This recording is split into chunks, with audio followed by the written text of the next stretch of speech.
Hai Mams, kembali lagi di Mams Talk. Nah, Mams, kali ini kita ada topik bahasan yang mungkin sudah familiar di kalangan Mams yang ada di rumah ya.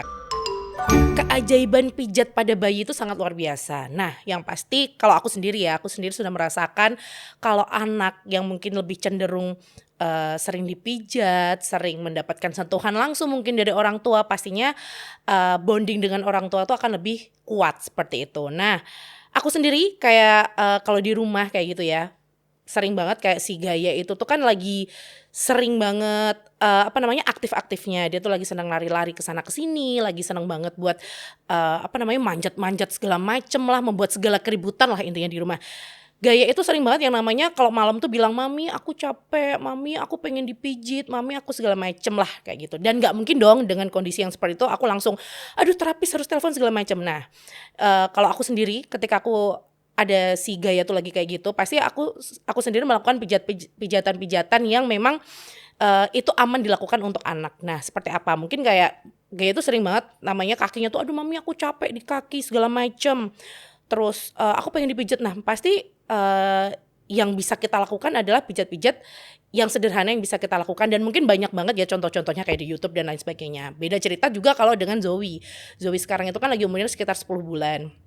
Dia sendiri sering banget yang namanya kembung lah, atau mungkin dia sering rewel lah ketika mau tidur, atau dia mungkin mengalami yang namanya kolik dan lain sebagainya. Nah, itu kita sebagai orang tua gimana caranya di rumah itu tuh paling nggak kita punya eee sesuatu yang edukasi antara ibu dan juga ayah tuh memang harus bekerja sama di situ. Antara lain mungkin, "Oh anakku nih lagi sembelit, lagi masuk angin lah segala macem. Nah gimana caranya sih kita bisa pijat di area dada, area perut dan lain sebagainya." Nah Mams, memang banyak banget ya yang kita rasakan manfaatnya kalau anak itu tuh ketika sudah dipijat pasti dia akan lebih aktif lagi, terus juga tidurnya lebih nyaman, tidak rewel ketika malam hari, dan juga itu juga banyak banget manfaat ketika sudah dipijat, itu tuh dia bisa banyak makannya, terus dia bisa lebih aktif lagi untuk menghadapi hari-harinya kayak gitu. Terus juga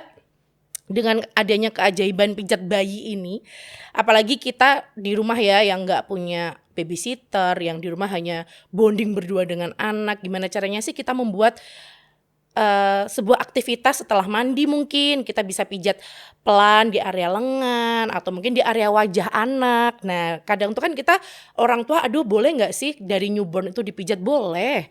Banyak banget sebenarnya kayak edukasi-edukasi seperti itu yang bisa kita dapatkan ya di luar sana yang mungkin, "Aduh aku pengen banget nih bawa anakku ke terapis aja." Boleh, kita mau pijat sendiri boleh, mau bawa ke terapis boleh, tapi memang lebih banyak dianjurkannya kalau kita bisa memijat sendiri berdua dengan anak, kita bisa bonding dengan anak, kita bisa bikin quality time yang seru dengan anak kayak gitu. Nah, terus kalau aku sendiri, kalau tadi sudah aku jelasin ya, aku adalah tipe yang tim pijat bayi sendiri juga, tim ke terapis juga. Karena apa? Kadang kita tuh kan kalau ke terapis bawaannya kayak lebih tenang gitu ya, kayak "Aduh anakku aku bawa ke terapis, pijatnya bisa head to toe dari seluruh tubuhnya bisa dipijat." Nah, kadang tuh kita mungkin orang tua hanya bisa pijat yang simple, pijat yang untuk mengurangi beberapa gejala-gejala yang ada pada anak.